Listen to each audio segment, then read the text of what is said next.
Hello mga kananay! So eto na naman sa kakabrowse ng mga recipes sa TikTok may nakita tayo. Kailangan daw maglaga ng manok at maglaga ng patatas. Yung pinaglagaan ko ng manok, dyan ko na nilaga yung patatas. Tapos mag-grate ka ng cheese, maraming cheese daw.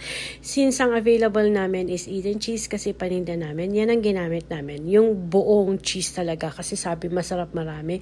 And then i-debone mo yung chicken. Ganyan lang. Simple as that. Ito yung cheese. And then hiniwa-hiwa ko lang yung manok. Yung iba gusto daw maninipis, ako makapal.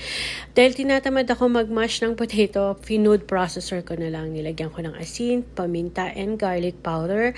Tapos iganyan nyo lang, yung halu-haluin lang, lagay yung cheese. Kailangan pala even yung pagkakahalo para hindi may maalat or what.